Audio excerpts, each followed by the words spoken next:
mga kauni, for today's vlog nga guys, ang ituturo ko naman sa inyo is paano gumawa ng gesture lock. Yes, ano ba yung gesture lock? Or para siyang drawing lock.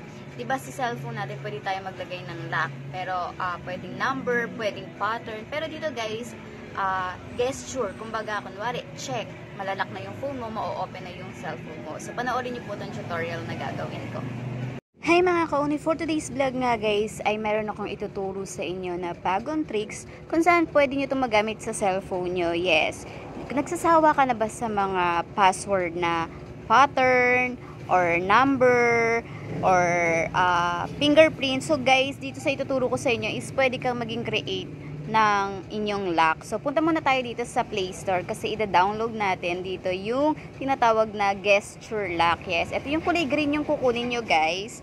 Ayan, pwede ka dito sa gesture lock guys, pwede kang mag-drawing ng kung ano-ano at yun yung magiging password ng cellphone nyo. O diba, bongga, pwede kang gumawa dyan ng star, ng bahay, ikaw depende sa iyo, flower, moon.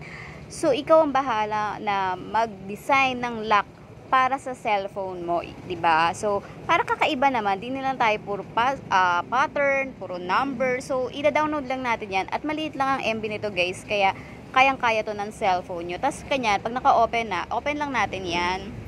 Ayan. So, sabi dito, guys, mag-draw ka lang daw ng gusto mong password. So, for example lang naman to, magdo-drawing ako ng password ko. So, ang gagawin ko na lang, guys, is yung madali.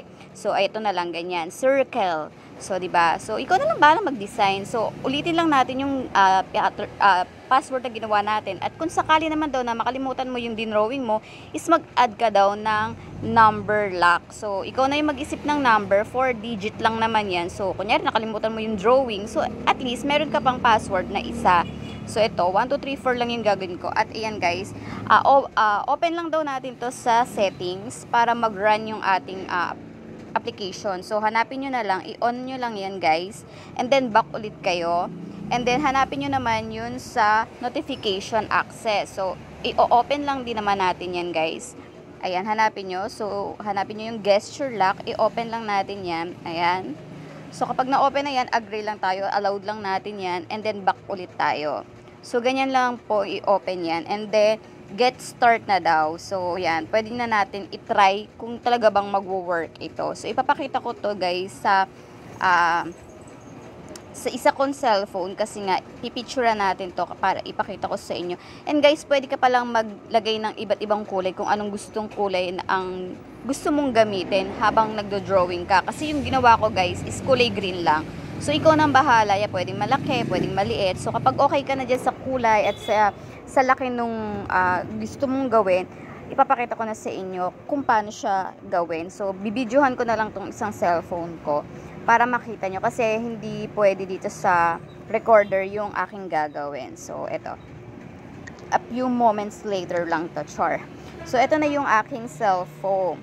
So, ayan. May lock tong cellphone ko, kaya i-open ko na. Tapos, i-drawing ko lang. At, ayan, papakita ko sa inyo. Ayan, malalak yan. So, ganyan, guys. Diba? So, kung may lock pa yung cellphone nyo, tanggalin nyo na.